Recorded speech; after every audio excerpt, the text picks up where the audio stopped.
Season 3 of Demon Slayer is going to focus on Swordsmith Village Arc, which has two major fight scenes that we are going to cover today. The first fight is Muichiro vs Gyokko. We start in a scene where Muichiro pinches Tanjiro to wake him up, inquiring him about the whereabouts of Kozo Kanamori, his new swordsmith. When Tanjiro offers to go with Muichiro to find him, the latter questions why he would do so. Tanjiro replies that helping others could end up positively affecting himself, leading to Muichiro suddenly feeling a sense of familiarity, and he questions Tanjiro about what he just said. However, before he can do so, Nezuko awakens and breaks the flow of their conversation. Muichiro wonders where he saw her before. Their conversation is suddenly interrupted by the entrance of Upper Rank 4, Hantengu. Muichiro immediately attacks Hantengu using mist-breathing 4th form shifting flow slash. Hantengu dodges and he comments on his speed, attacking him again after Tanjiro and cutting off his head. Tanjiro, remembering the situation with Daki and Gyutaro, yells at Muichiro to keep focusing as Hantengu splits into two bodies, Sekiro and Karaku. Karaku attacks Muichiro and blasts him out of the building and into the forest. As he rushes to return to the village, Muichiro sees Kotetsu being attacked by a demon. He contemplates saving him, but suddenly remembers Tanjiro's words and beheads the demon, telling Kotetsu to escape. When Kotetsu intensely thanks him and apologizes for his original hatred towards him, Muichiro's memories spur as he remembers recovering under the care of the Ubuyashiki family. Kotetsu leads Muichiro to where Kozo is. As Kozo starts making for the shed to retrieve the new blade, Muichiro pulls him back as he senses the presence of Upper Rank 5 Gyokko. Muichiro attacks him, but Gyokko moves to different pots and avoids his slashes. He summons more fish demons that sends an array of needles towards Kozo and Kotetsu, but Muichiro shields them and tells them to move out of the way. Gyokko reveals the needles are poisonous and berates Muichiro, resulting in another sudden memory recurring to him. He tries to attack Gyokko, but gets trapped in his blood demon art, water prison pot. His attempts to break out using mist-breathing first form, low clouds, distant haze are unsuccessful. As he thinks about his approaching demise, he suddenly hears his father speaking from Tanjiro's body.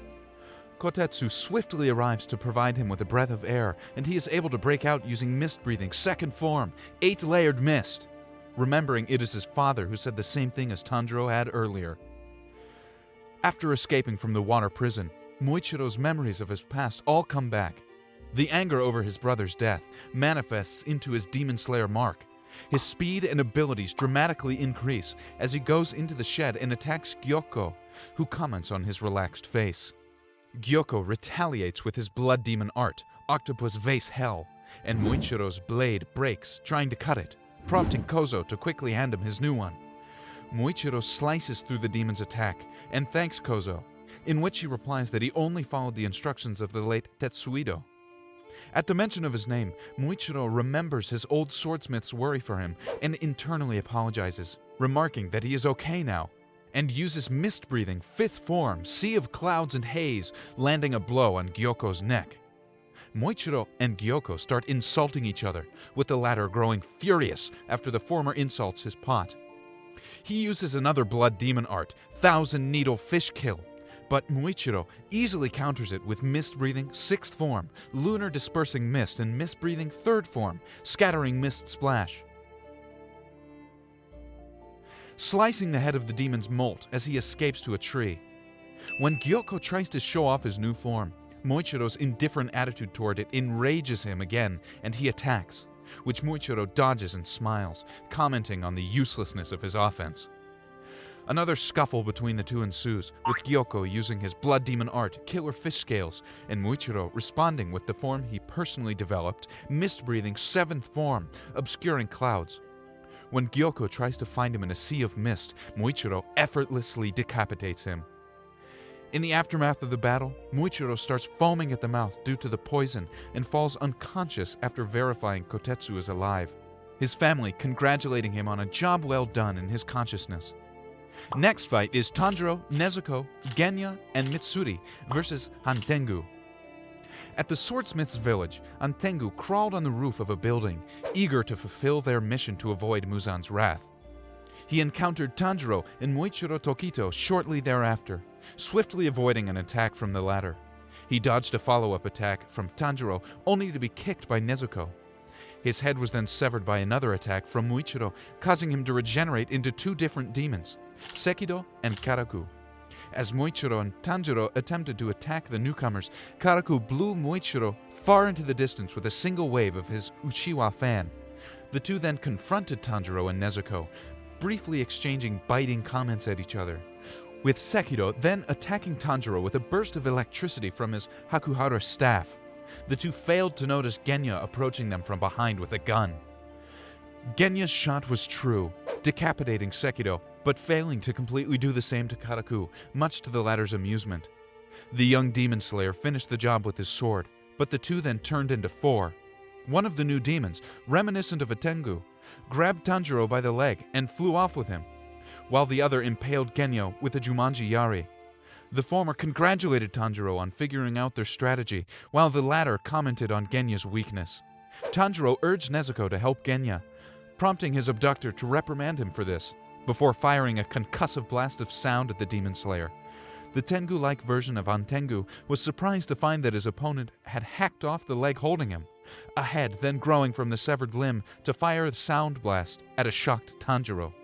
The disembodied head of the Tengu-like Hantengu was swiftly cut in two by Tanjiro, swiftly turning into two mouths that fired their sound blasts at him once more. However, their attack power had been lessened due to so many divisions, leading Tanjiro to cut them once more. The main body of the Tengu Hantengu appeared behind the young demon slayer, firing another sound blast, which was dodged, but followed up by a vicious claw attack to Tanjiro's chest. The Tengu Hantengu boasted about the sharpness of his claws, promising to carve up the young demon slayer, only to discover the youth had sliced his face in two.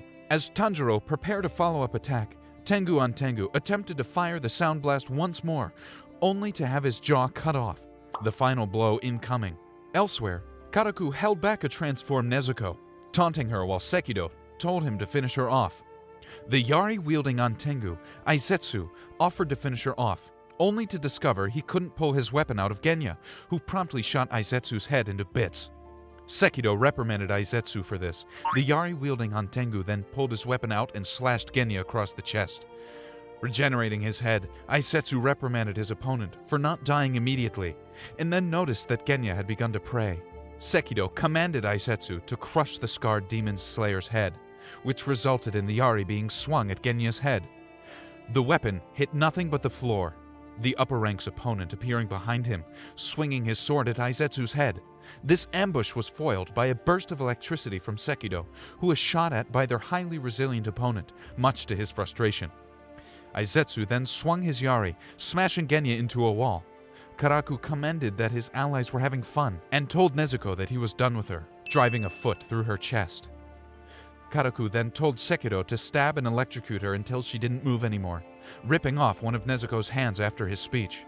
She responded with a sudden counterattack, nearly decapitating Karaku and splashing him with her blood, igniting it with her demon abilities. She then tore the hand that held his Uchiwa fan and the leg in her chest off. As Sekido demanded to know what Karaku was doing, Nezuko waved the torn arm and fan towards the latter, blowing him into the distance. She attempted to do the same to Sekido, who foiled her attempt by stabbing her in the neck with the blunt end of his staff and electrocuting her. Elsewhere, the Tengu Hantengu continued to battle Tanjiro, managing to land a blow while avoiding one from his opponent, and circled around for another attempt. Aizetsu continued to confront Genya, who once again was praying, confused as to how he was still alive and wondering what he was. The demon slayer introduced himself, the name of the man who would kill Aizetsu in his place. As the Tengu Hantengu swooped in for his next attack, he is stabbed through the mouth by Tanjiro, causing the two of them to crash into the building Nezuko and Genya are fighting in. Sekido, still in the process of electrocuting Nezuko, demanded to know what Karaku and Urogi, the Tengu Hantengu, were doing, and manifested a Hakuhara staff from his palm. He thrust the weapon at Tanjiro, who blocked it with Urogi's foot. Sekido praised Tanjiro's instinct, as his electricity cannot be transferred through his own cells, and has his tongue cut in half. As his demon slayer opponent freed Nezuko from his other Hakuhara, Sekido attacked the young man from behind, pinning him to the ground. His attack was stopped from doing any further damage by Nezuko, who lit Sekido on fire with her blood technique. Just then, Karaku reappeared, using his fan to demolish part of the building his foes were fighting in, incapacitating both of them. He, Sekido, and Urugi then prepared to finish the pair. However, their would-be victims recovered quickly, but were knocked down again by an electricity blast from Sekido. Urugi swooped in to attack them, but his attempt was dodged. As the two ran away, Sekido reprimanded Karaku for his slowness, telling him to level the whole building, which the fan demon quickly accomplished. He then noted that the two no longer had any place to hide. Seeing Tanjiro with a burning blade, Urugi was unfazed and charged in to attack the swordsman as Sekido and Karaku watched. However, Sekido realized that the youth's blade was just like the swordsman from Muzan's memories, so much that their very visages seemed to be overlapping. Tanjiro then unleashed Hinokami Kagura, Dragon Sun Halo Head Dance, inflicting grievous injuries to each of the three emotion demons. A short distance away, Genya had managed to heavily injure Aizetsu, pinning him to a tree with his own Yari and ripping his head off. Each of the demons hit by Tanjiro's attack reacted differently, Urugi simply screaming in pain, Karaku panicking over his apparent lack of regeneration, and Sekido berating the latter, stating they were still regenerating, but at a much slower pace. Sekido was the first to recover, firing his electricity blast at Tanjiro, Nezuko, and Genya, who were in the process of finding Hantengu's fifth body. Elsewhere, this fifth entity cowered, confident that the other emotion demons would beat all the bad guys. Tanjiro directed Genya toward the location of the fifth Hantengu, with Nezuko and himself providing cover for their scared ally, with an immediate attack launched by Karaku, forcing the youth to grip a nearby tree while Sekido prepared to attack once more. He was attacked by Nezuko, who was immediately pierced by a recovered Aizetsu, who Sekido also attempted to attack, only to have his Hakuhara hand severed by Tanjiro. Sekido realized that the youth was improving in ability as the battle progressed, just as he had been told and had observed thus far, noting he experienced explosive growth in critical situations. Urugi's right wing was subsequently severed by Tanjiro, and Aizetsu was grabbed by Nezuko using both her hands and feet and lit on fire. Seeing this, Sekido desperately looked to see what Karaku was up to. Urugi used his Uchiwa fan to crush Tanjiro into the ground, turning to attack one of the others, only for his fan arm and fan to be split in two by the youth's fiery counterattack. Furious, he stomped on the youth, who continued to give Genya directions on how to find the upper rank's fifth body. The two were ultimately successful, the fifth Hantengu cowering at the sight of Genya. The scared youth shot at the tiny emotion demon, to no effect, but the miniature Hantengu ran from him regardless. He was pursued by Genya, who swung his blade at the fear demon's neck, only for it to break. Another gunshot yielded a similar result, with Sekido attacking Genya from behind almost immediately afterward. Just as Sekido was about to land the fatal blow, his arm was severed by Tanjiro, causing him to land only a minor blow. As Sekido reeled from the attack, Aizetsu attempted to attack Tanjiro from behind with a flurry of air slashes. His attack was foiled by Genya, who took the brunt of the attack, allowing Tanjiro to land a blow with his fiery blade on the miniature Hantengu, who screamed in agony.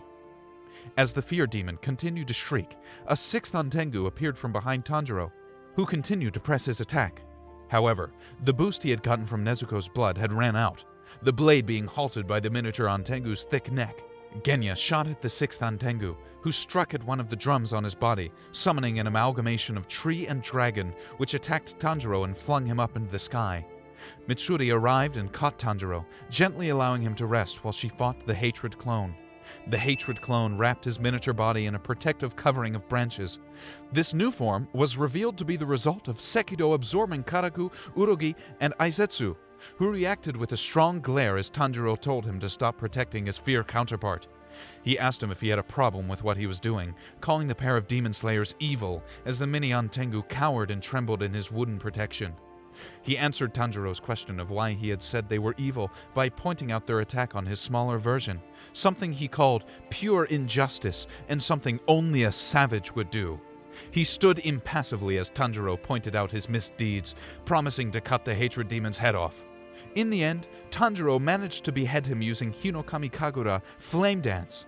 However, the head Tanjiro just cut off was not the real Hantengu, proven as the headless body of Hantengu continues to run away. As the sun is about to rise, Tanjiro finally decides to continue in via pursuit upon Nezuko's sacrifice. Tanjiro eventually locates Hantengu's real body inside the headless Hantengu's heart. Ultimately, Hantengu finally dies after having his torso slashed by Tanjiro. However, Hantengu managed to inform Musan about Nezuko's immunity to the sunlight beforehand.